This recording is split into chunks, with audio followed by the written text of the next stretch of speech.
Conférence de Monseigneur Henri Tessier, archevêque d'Alger, sur Abdelkader, témoignage suite. Témoignage de Ahmed Bouyerden sur l'ouverture de l'émir aux autres croyants. Bouyerden souligne à juste titre le sens des titres donnés par l'émir à Charles Hénard, son ami protestant suisse. L'ami protestant est le bien-aimé qui nous a aimés en vue de la face du Très-Haut. Le connaissant par Dieu, Arif Billah, la formule est habituellement réservée à une certaine catégorie d'aspirants soufis qui se sont éteints à eux-mêmes pour se réaliser en Dieu. L'émir semble reconnaître ici la possibilité pour un chrétien, protestant en l'occurrence, de se réaliser spirituellement à l'intérieur de sa religion. Charles Hénard, aussi sarcastique envers ses coreligionnaires qu'élogieux envers l'émir, a d'ailleurs ce jugement radical. L'émir est infiniment plus pieux et plus édifiant que les 3/4 des chrétiens qu'on rencontre. Fin de citation. Les trois grands hommes du XIXe siècle, Soult. Plusieurs biographes de l'émir rapportent un propos devenu célèbre du maréchal Soult. On le trouve par exemple dans la publication du colloque sur l'émir de l'Institut du monde arabe de mars 2013, mais aussi dans le livre de Zaki Bouzid sur l'émir. Citation : « Il n'y a présentement dans le monde que 3 hommes auxquels on accorde légitimement la qualification de grands, et tous appartiennent à l'islam, ce sont Abdelkader, Mohammad Ali et Shamil. » Citation du maréchal Soult en 1849. Tocqueville, citation : « Il ne faut pas se fier sur le passé et croire que la puissance d'Abdelkader, après avoir brillé un moment, s'éteindra comme tant d'autres. Il est au contraire fort à craindre qu'Abdelkader ne soit en train de fonder chez les Arabes qui nous entourent un pouvoir plus centralisé, plus agile, plus fort, plus expérimenté et plus régulier que tous ceux qui se sont succédés depuis un siècle sur cette partie du monde. » De Charles-André Julien. Le génie organisateur d'Abdelkader ne le cédait en rien à ses capacités diplomatiques et militaires. L'homme d'État n'était pas inégal aux vertus de l'homme de foi, ni aux héros de la chevalerie bédouine.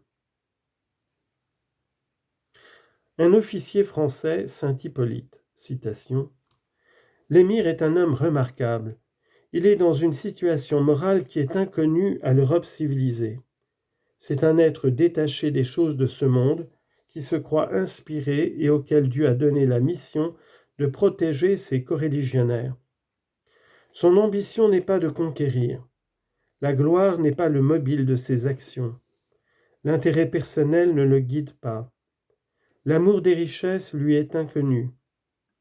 Il n'est attaché à la terre qu'en ce qui tient à l'exécution des volontés du Tout-Puissant dont il est l'instrument. » Lettre de Saint Hippolyte à Drouet d'Erlon, Mascara, le 14 janvier 1835.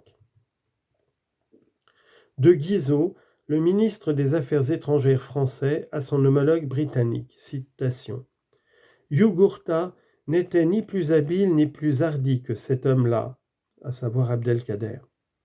Et s'il y a de notre temps un sale lustre, l'histoire d'Abdelkader mérite qu'il la raconte. » En 1882.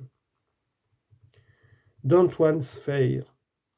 En tant qu'homme, Abdelkader a acquis une certaine exemplarité vis-à-vis d'un Occident au départ méfiant, sceptique et perplexe. En tant qu'arabe, il a bousculé l'image préconçue de l'arabe. Son exemplarité lui attire à l'unanimité la sympathie des humanistes issus d'une révolution qui semble vouloir tout écraser sur son passage. Plus que jamais, le monde d'aujourd'hui a besoin d'émules d'Abdelkader. Plusieurs écrivains français célèbres ont aussi évoqué l'émir et ses écrits. Signalons en particulier Victor Hugo dans Les Orientales. Mais son but est d'utiliser le personnage de l'émir pour critiquer l'empereur Napoléon III. Le texte le plus remarquable vient d'un autre écrivain français, Arthur Rimbaud, jeune lycéen, dans un poème écrit d'abord en latin, pour un concours scolaire de lycéens. Citation. Il est né dans les montagnes d'Algérie un enfant qui est grand, et la brise légère a dit, celui-là est le petit-fils de Jugurtha.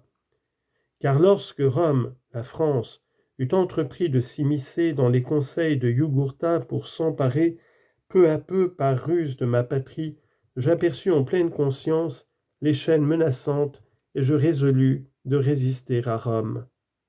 Ô peuple sublime, mes guerriers, ma sainte populace, ô comme nous avons ri, nous, Numides, de cette ville de Rome.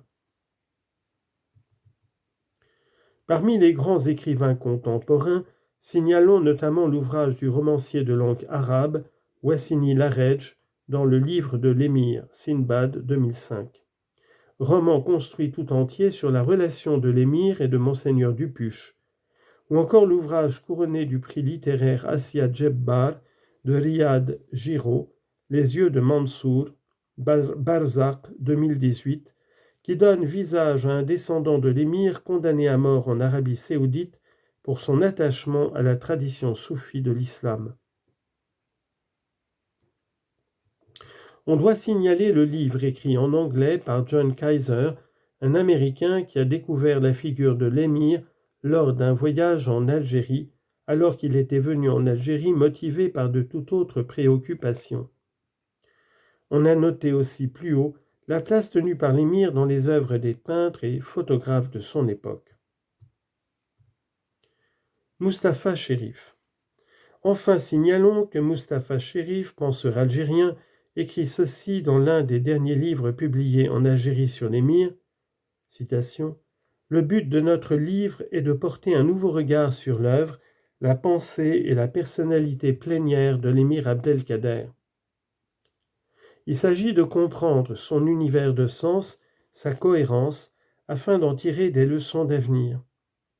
Ce génie est une chance pour le monde entier. Il concerne principalement le sens de l'existence, la cité juste et la civilisation. Il s'agit de s'initier à la richesse de la fraternité humaine et de contrer la barbarie, le fanatisme et la xénophobie. Dans un monde dominé par tant d'intolérance, de violence et d'absence de modèle, l'émir Abdelkader est une figure universelle salutaire. Il a réalisé l'humain dans sa plénitude. Son œuvre est un trésor pour toute l'humanité. S'il a perdu la guerre mineure contre l'occupant, il a gagné la guerre majeure contre l'ego, l'intolérance et la démission. Ses semences d'espoir, son combat pour la fraternité humaine et sa rectitude ont marqué le peuple algérien et nombre de courants en Occident. Il est devenu un maître spirituel qui éclaire aussi bien l'Orient que l'Occident. De Mustapha Chérif, l'émir Abdelkader, apôtre de la fraternité, Odile Jacob, Paris 2016.